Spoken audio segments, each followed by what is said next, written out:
Hey, what's up, guys? John here. These layoffs are just getting started. We're seeing big tech issuing just immense layoffs. We're seeing Bed Bath & Beyond going through a brutal situation. CEO jumped to their death today over just how bad things really are. We're seeing interest rates rise. We're seeing inflation get out of control. And we're seeing hundreds of millions of Americans looking at this economy, wondering what's going to happen next. What I think is going to happen next, I think these layoffs are likely going to only continue, but I think that this is going to be a huge gift for small business, for medium-sized businesses, because the more talent that big tech controls, the more attention that they control, and the more ad revenue that they control, the worse it is for small business. You look at what's happened the last couple of years. We've seen attention going all to the screen. All buying decisions, for the most part, are happening online. And with that comes a problem for small business. However, now we're seeing ad revenue get pulled back in a very big way. We're seeing the stock market correct. We're seeing money getting sucked out of the markets. And with that is going to be more and more and more jobs to follow, because these companies simply won't have the cash and they won't have the reserves to get through a tough time. And so they're all getting prepared for this tough time. But here's what I think is going to work perfectly for small business. I'm going to get to that in a second. Look at this. Bed Bath & Beyond announces 150 store closures amid company layoffs. And Bed Bath & Beyond CFO dead after falling from New York City building amid company losses. The home goods company was preparing to close 150 of its 900 stores. This just came out an hour ago. They're closing almost 20% of their stores.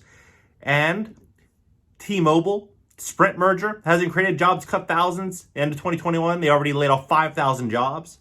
And now it's laying off more and more workers. Home Point lays off more than 100 employees.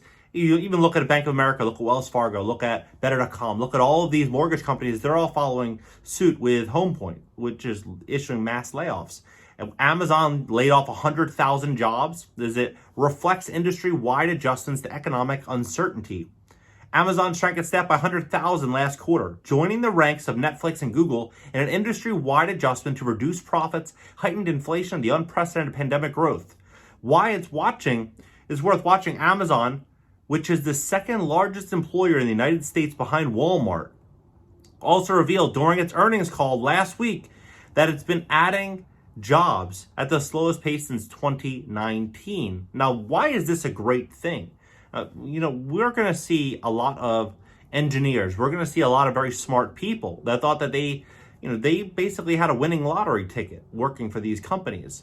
But now we're going to see a lot of that attitude change. We're going to see people say, you know what? I don't want to be fully dependent on one of these big tech firms. Instead, what I want to do is I want to get equity. I want to partner up. I want to do something that could offer me more long-term value, right? Because this is only just the beginning.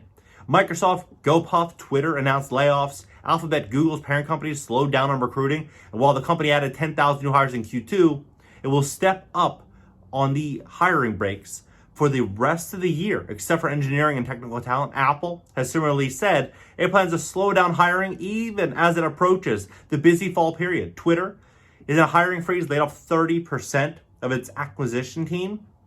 Meta, Facebook's parent company, slashed plans to hire new engineers by 30%. Tesla cut 200 autopilot jobs as it closed San Mateo's California facility. Elon Musk said they're obviously going to be laid off 10% of salaried employees. Shopify laying off 1,000 employees, or 10% of its workforce.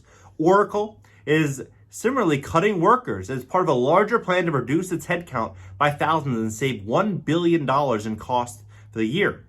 Now, what I think is going to be happening soon with a lot of these jobs is now, since we are starting to see this world becoming much more flat in terms of job opportunity, we're going to start to see these very firms laying off American talent, looking for ways in which they can hire and recruit for a fraction of the cost. I think we're going to really start to see over the next 5 years this shift where more and more and more opportunities are going to go to places that, such as India, China, that are heavily dependent on STEM fields, science, technology, engineering, math. These fields are very prominent over there, and the cost of living in a lot of those locations is much less than it would be in hiring in Silicon Valley.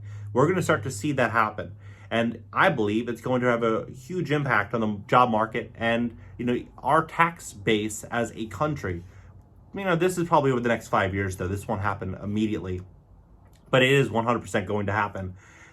Here's the big opportunity. I saw this article. I thought it was, very well said.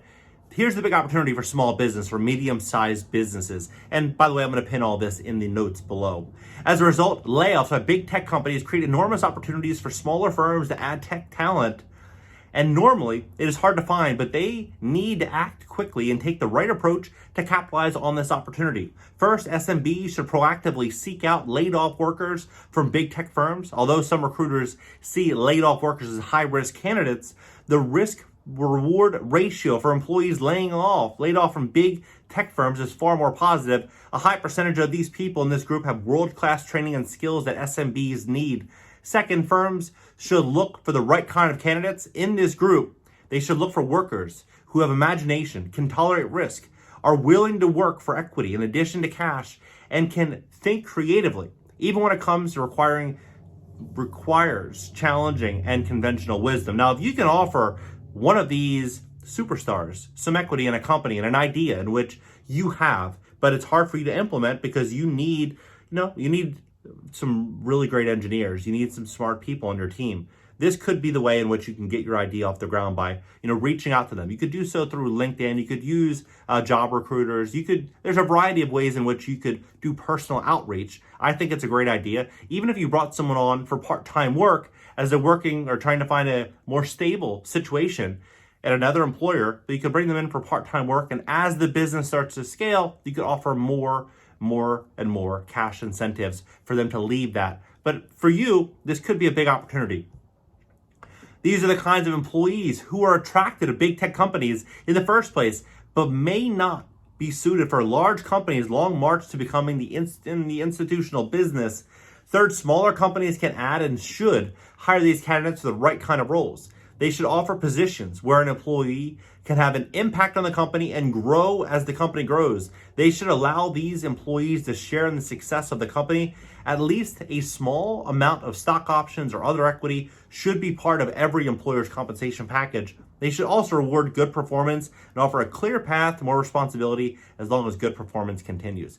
This is what I think is ultimately going to happen. I think we are going to see this over the next couple of years as a big opportunity for small businesses to go out there and attract the right talent. And I think this could be a period where we start to see more of this, which is going to be more of this decline in ad spend. Digital ad spending worldwide from 2021 to 2026 is likely going to be on the decline. That is going to really change a lot of this economy. And I think that, this change is going to be the break that a lot of small businesses need right now. What do you think about this situation? Do you think that we're going to start to see this economy continue to change? Do you think that this is really just a great time to hire smart talent? Or do you think that maybe it's worth just waiting? I think that we are going to see a pullback in the economy, but I do think that you could right now utilize tech, you could utilize LinkedIn, you could utilize certain platforms in which you could seize this talent now, at least start interviewing, getting ideas, and see what you can pull from it. Because I think that these layoffs are just starting, and I think that this is going to be very interesting. What do you think? Drop below, subscribe here. Also subscribe to my second channel. I just released my first podcast last week. I have another podcast coming this Friday, and my call-in show is happening. So I'm really, really looking forward to all that. Subscribe on LinkedIn, Twitter, Instagram, and TikTok up in the banner.